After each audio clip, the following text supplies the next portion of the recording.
Welcome to Coleman Report Live. I'm Bob Coleman, and we're talking Main Street. Several iterations of Main Street. I guess we got PP4. We're going to talk a little bit today. Lance Sexton, always good to see you. Katie, good to see you. Welcome all. Good to be here, Bob. And I am still anxiously anticipating more guidance. I've said that a number of times. You and I have gone on record that June 30th, and I said check my calendar. June 30th is tomorrow. So yeah, Bob, I think we're in trouble. I think somebody at SBA says, "Yeah, we're gonna mess with Coleman and Lance. They're gonna wait till the next day, right after." Yeah. They go. They're not gonna tell us what to do. Hey, are you gonna hit your goals for June 30th?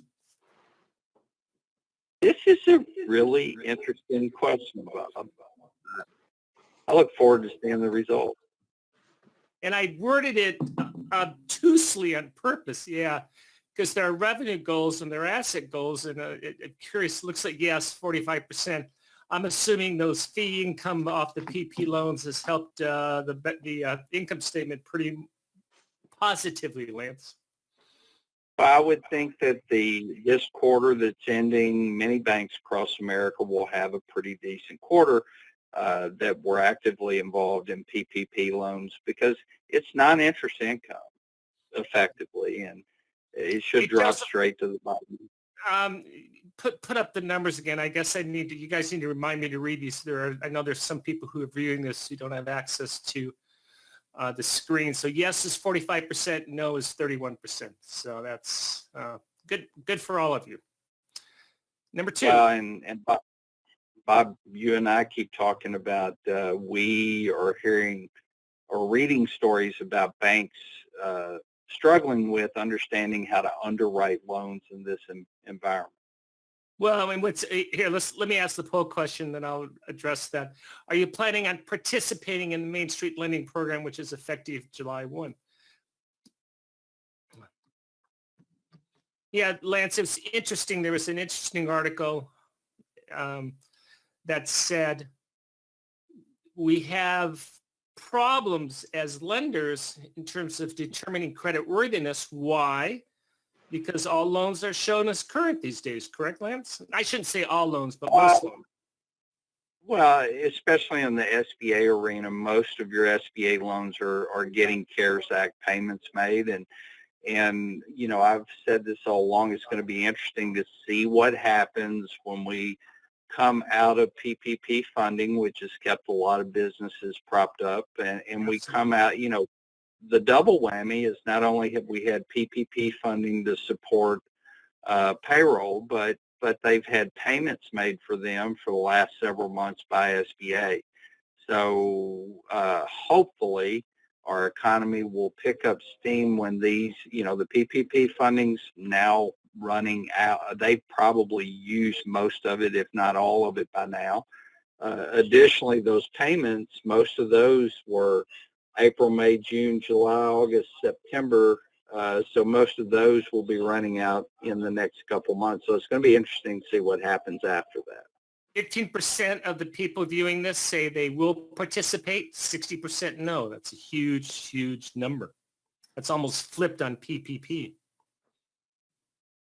Yeah, I think the Main Street program, it may suffer because a lot of participant lending institutions have fatigue from participating in PPP. They're all anxiously anticipating full guidance on forgiveness and how much work that's going to take on the part of their institution. So, you know, another loan program comes out and they're all worn out from the first and second round of PPP, anxious about forgiveness. So I think that affects the participation quite a bit. If you answered yes for your 15%, do you understand how to process Main Street Lending Program loans? Is it, do you feel comfortable with the guidance we have, or are we seeking for additional regulations? Or interim? How many interim final rules did we have on PPP? 21? Way too many. 11% said yes, 65% say no. So that is still an issue for the industry, Lance. Yeah. Katie, give us a summary of where we are on, now this is, do we call it PPP4? What do we call, I don't even know what we're calling this stuff anymore. So this is kind of where we're at right now. And it's just kind of a summary of, I guess, the small businesses in America and the PPP funding. There are about 30 million small businesses in the U.S. That employ about 58.9 million workers. And of those small businesses, the PPP program has provided 4.6 million businesses with and nonprofits with about $513 billion in loans. So that's a significant portion of those small businesses that have received those. However, unemployment rates are still not where not where most people would like them to be. They're still at decades high, and millions of Americans are still out of work, with especially things like food service. Things are closing down here in LA again. We're seeing bars close, and I think Chris was saying on the webinar last Friday that bars were closing in Florida as well. So it's just it's a hard and changing times, and we're probably looking forward to some new aid in the future. Lance, Katie, I am kudos to whoever at SBA said, hey, let's go back a slide, Joseph. Kudos whoever said, hey, let's make these loans available to nonprofit. And then that may be an interesting poll question. Nonprofits employ people as profit-making business. I'm sure we all have friends who are working for nonprofit. There's a lot of issues with nonprofits these days. Katie, what's your opinion about that? I have worked for some nonprofits before, never like actually earning funds, just, volunteer work and things. And some of them are managed quite well, but I have seen some problems with some of them just really trying to skate by and not following all the rules and things like that. So it's a difficult industry, especially when you start adding these PPP loans to it. And, I want to say that the lenders have done an amazing job at helping some of these. And I'm sure some of the small nonprofits are helping all over the nation. And hopefully that'll continue after they've received these PPP loans, and they'll help the economy really bounce back. Lance, we've been drilled in our heads. It has to be profit making, and now SBA is saying, we can do nonprofits. What's your opinion? Well, I think the PPP was more about keeping people employed and less about the regulation of, is it a small business that is for profit. Nonprofits, many of the nonprofit loans that I saw, Bob, some had hundreds of employees that they were able to keep employed. Others had a smaller number, but the PPP loans were about keeping people working, keeping payroll going into the pockets of those people that were working. It was not a standard SBA loan program. I don't doubt, I know when we come out of PPP that nonprofits will not be able to get regular SBA loans at any point in the future, although it did open the door, Bob, and you may see some discussion about the possibility, but I don't foresee the SOP 5010, if we ever see 6, having availability of SBA funding for nonprofits. But it was great for the economy and great for unemployment to have nonprofits included.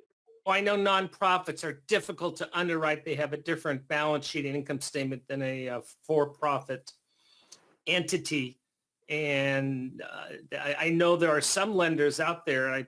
A shout out to Community Resource out of Minnesota. They have it's not SBA, but they have a whole division or a product that funds churches, that does first mortgages and trustees and churches. Absolutely. Churches are a great source of lending opportunity for banks, but again, outside of PPP, can't do an SBA loan for one. Katie, where are we on numbers? Are we still in a positive? Do we still have funds available for PPP? Yeah, so we're actually still higher. Lance and I were just talking about this morning. The numbers actually just keep going up. We actually have more funding this last weekend than we had the weekend before when I was reporting. So the funding is still available, but of course, the deadline for that is tomorrow. So if anybody still needs those, they're going to have to go find somebody who's still doing these loans to, file their loan quickly. Let's go and talk about what we think is called P4. This is pending legislation, so this is what they're talking about in Congress. It certainly hasn't been enacted. But where are we right now in terms of a sense of Congress of what they're going to pass, Katie? So I don't know if we have the slide up here, but the P4 is roughly being called the Prioritized Paycheck Protection Program Act. It was introduced to the Senate on June 18th. So that was just here a couple weeks ago. A couple weeks ago. And basically what it's going to do is it's going to authorize new lending under the Paycheck Protection Program for small businesses with less than 100 employees who already received a PPP loan and have used either the majority of it or about to use all of it. And they must also demonstrate that they've had a revenue loss of 50% or more. So this would really help any of those small businesses, especially the ones who applied early on in the program, who've already used up their funds. They were trying to get forgiveness, and this just kept continuing. They're maybe still closed or operating on a limited basis. So it'll open up funding for them to continue. Lance, I went to my dentist last week, and he was trying to refinance his house. And he went into a major bank, and they said, well, we can't underwrite you because you had no income in April and May. He said, have you been reading the newspapers? So I think that house refis are really interesting for self-employed individuals right now because their income was greatly impacted over the last couple of months. And I think there's a wide variety. I was reading an article about credit cards, which credit cards normally, they show up magically in your mailbox and say, call the number and sign it and you're ready to go. Well, I see that not happening nearly as much going forward because, again, not just banks who do small business lending, but all forms of credit that is extended. Everybody's having to step back and take another look at how do we underwrite this? How do we know what is a good risk for our institution? And Katie, we get to do fishing vessels. My caveat on that is read the Coleman NAICS loan performance stats before you embrace fishing vessels. Now, it may change, but I know a number of years ago, this goes back 18 years ago, there was a major foreign power that came in and undercut all the shrimp vessels out of the Gulf of Mexico, and so all those boats defaulted. But I guess we're back in business. Lance, how many fishing boats have you done? How many do you plan on doing? I would like to do a fishing boat for myself, but it's not one that comes up for me, Bob, because I'm in a landlocked state, so I don't see Lake of the Ozarks. I saw that show. It said it has more coastline on Lake of the Ozarks than California does, so I don't know. That's actually up in Missouri, Bob. So that's north of Michigan. Close to Missouri. That's not technically in my territory. All right, very good. Let's see. We got some questions, Lance. This question keeps coming up, so let's keep on addressing it. Lisa says, our bank has not received any of the PP fees to date. Are there other banks that have not received their fees? Lisa, I think the last time we did that, the number was about 20% on the poll. Any suggestions for finding out the status, Lance? Well, aside from going to your 1502 dashboard and seeing if there are any messages, call Coleman. If you have not received, if you've submitted your PPP 1502 report and not received fees, it's probably a good time to pick up the phone. And I know when you call Coleman, you're probably going to be on hold for an extensive period of time, but it's probably enough money that being on hold is okay. But again, check your 1502 dashboard for messages, because if you submitted when you were supposed to, you should have started receiving. Now, I will say this, we had our friend Chris from Fountainhead Capital, and the previous week he had indicated he had not received, and on the last week's show he said, yeah, the money has started trickling in. The interesting thing about this, and I understand why SBA did it, but they pay on a individual loan basis. So let's say a bank did 5,000 PPP loans. They're going to get 5,000 separate deposits into that account. I have no opinion. You can get me to go either way on that. Give me a lump sum payment and give me the break. I don't know. I understand a separate transaction. It's going to take some while inputting all that. Yeah, go back, whoever check your 1502 dashboard, see if there's error messages. If you can't figure that out, call Coleman. Yeah. And I tend to be in the category, I guess, hey, SBA is paying, that's the money, the golden rule, who has the gold makes the rules, if that's how they want to do it, and I got the money, fine, I'll do it. Hey, Bob asked the question, if a business opened in April 2020, April 1, can they now apply for a PPP loan? I don't think so, Lance. Do you? I know. If you go back to the original rules of the PPP program, they had to have been in business February 15th. Jared asked the question, so let's go over it again. Has anyone, and anyone is capitalized, said how the forgiveness applications are going to be accepted from the banks? And the answer is no, right, Lance?